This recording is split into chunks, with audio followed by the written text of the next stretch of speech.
Bienvenue dans cette nouvelle leçon. Dans cette leçon, nous allons parler des tuples.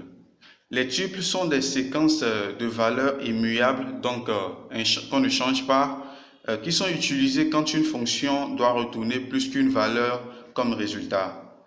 Par exemple, essayons de calculer la somme de A et la multiplication de A fois B. Donc, on va déclarer la variable calcul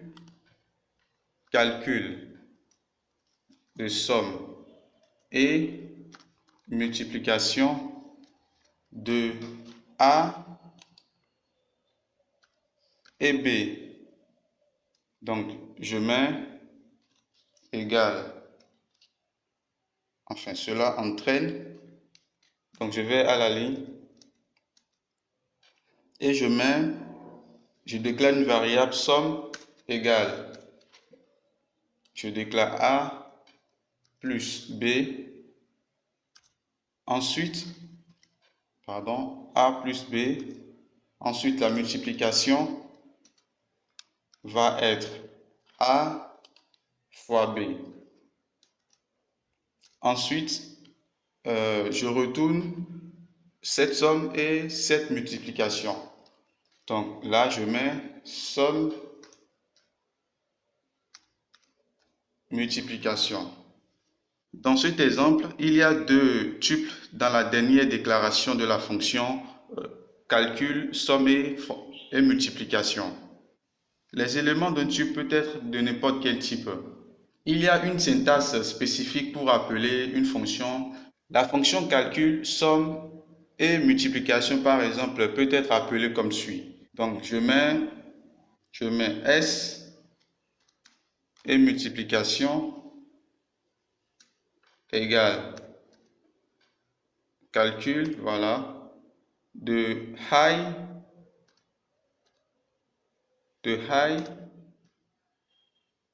low. Voilà. Donc, on peut appeler cette fonction de cette manière. Maintenant, faisons un exemple concret sur la fonction request de la leçon passée.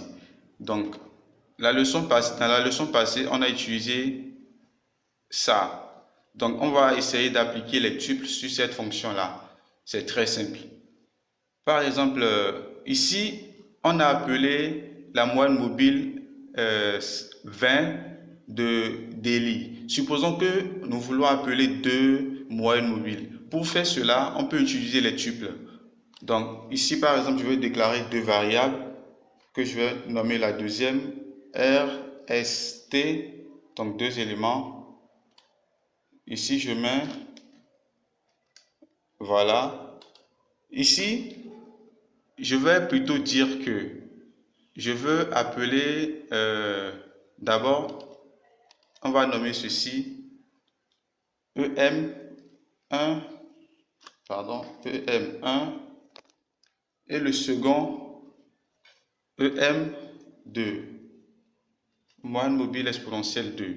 Ensuite, ici, je vais mettre 50. Donc, pour utiliser deux tuples ici, afin d'appeler deux moyennes mobiles, par exemple, je vais mettre EM1,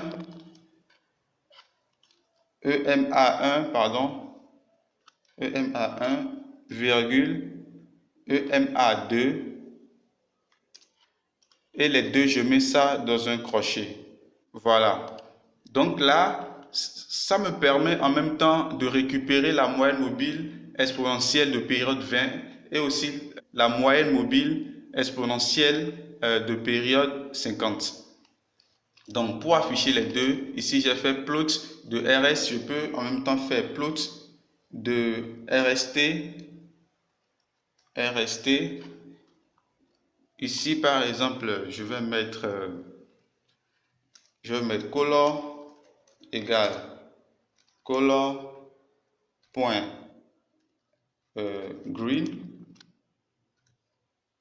Ici, je mettrai color égale color.red.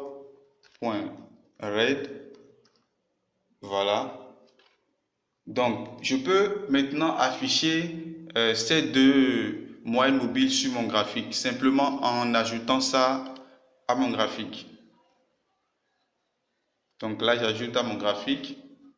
Voilà, donc j'ai bien les deux moyennes mobiles qui s'affichent. Voilà, j'ai la moyenne mobile verte qui est celle de 20 et la moyenne mobile rouge qui est celle de 50. Donc voilà comment utiliser les tuples.